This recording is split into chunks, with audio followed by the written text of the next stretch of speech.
back with another update on our Civic here. And so as you saw in the last video, we got it finally up and running. I would say driving, but it wasn't quite driving as you saw there, even though we did drive it actually. So the reason I actually had to kind of get everything together real quick and get it all running is my daily 335i actually, the water pump just died on it. It seized up. And so I had to order that from online because parts stores wanted a lot of money, so I just went ahead and ordered an eBay one, took my chances. Everything else in the car is eBay and it works great, so why not? And so eBay took about a week for it to get here, and so I needed something to get back to work. That something just happens to be the Civic because it's the only other car I have. So I went ahead and got the engine, transmission, everything together. The clutch wouldn't disengage, but I still needed to drive it to work. So I did.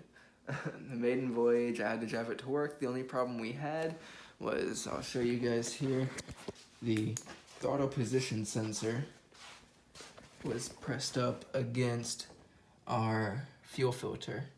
So it ended up breaking the clip and it would just keep sliding off, so I had to zip tie it there in place. And as you can see, I also had to unbolt our fuel filter from the bracket, or not from the bracket, but from the firewall,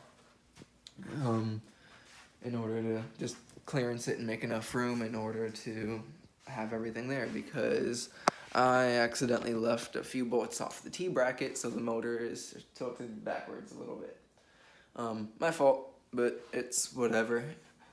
So nothing a little finagling couldn't fix. So after that was fixed, I was able to get to work, no problems.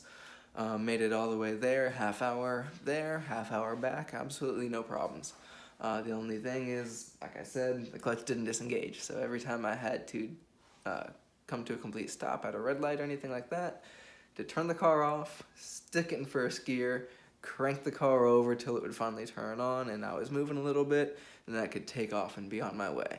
So kind of annoying, but didn't really hold anybody up, no traffic or anything like that, so it was pretty okay. No run-ins with the cops, luckily, because it is not registered right now. But, you know, made it to work, made it back, no problems whatsoever. We got gas in it, all that fun stuff, no problems.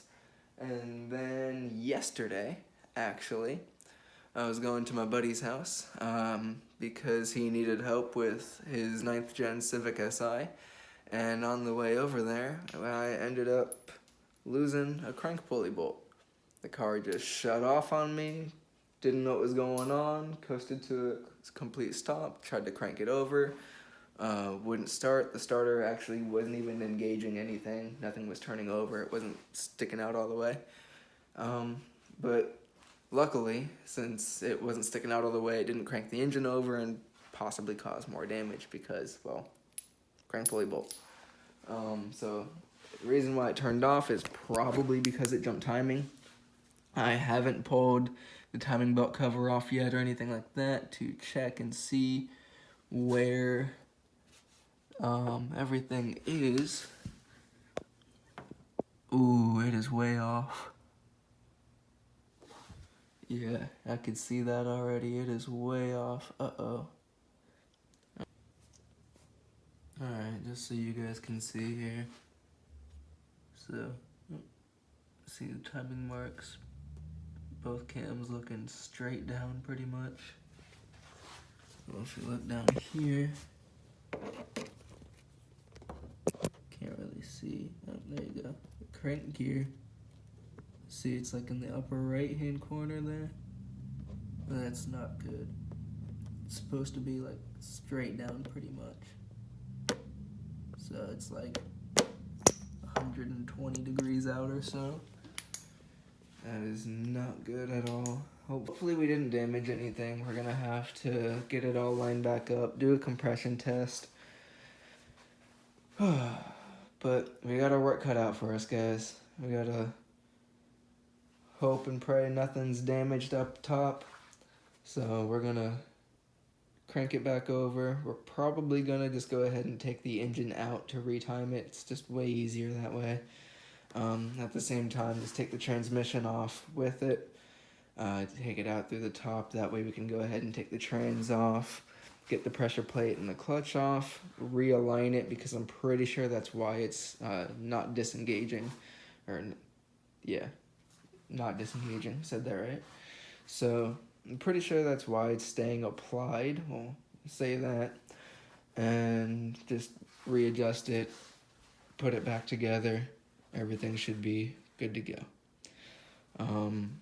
After we get the timing resituated, I'm obviously going to do a compression test, make sure nothing's damaged, which hopefully nothing is, but we shall see, and then we'll go from there. After that, all we need is a tune. Once we get our tune, we're set. Well, wideband and tune, because I still don't have a wideband. Probably shouldn't have been driving it without a wideband, and I should probably definitely use Loctite on the crank pulley bolt next time. Learn my lesson. Learn from my mistakes, guys. As you can see, we've made plenty of them. So we're just going to keep on plucking away at it till we get it right, and eventually this thing will be running 100%. We have it jetted for a 75 shot currently, so once we get everything running correctly how it should be, we'll be able to get it tuned for that 75 shot that we have ready to go in there. Just gotta find a tuner that I trust, get the money ready for it, and most importantly, get the car ready for it. One more thing I wanted to add before I ended off this video, guys. I did relocate our nitrous bottle. So now I have it up here on the firewall on the inside, kind of tucked up underneath the dash a bit. I might trim the carpet a little bit to compensate for the bottle, just to make it look a little bit prettier. I don't know. I'll probably just leave it up there and keep the blanket over it in case I want to drive it around on the street or something like that. So no cops mess with me, because again, it is illegal, but at least this way I can put the passenger seat back in and they probably won't question it really.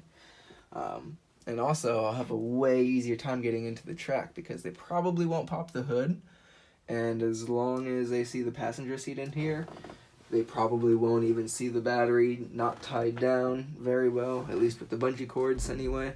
And I'll also be able to get away with the nitrous bottle in here without a blowdown tube because, well, you see, our main concern is safety, right? The cage is great. Just kidding. We need a cage. We need to get safety. We need to seriously, this thing, once it gets tuned, I'm sure it's going to be really fast. We need to start working on getting it safe now. Need to get a tune, need to get cage, need to get a blowdown tube for the nitrous. So stay tuned, guys. We have plenty more to come. Like, comment, and subscribe. Got more coming to you.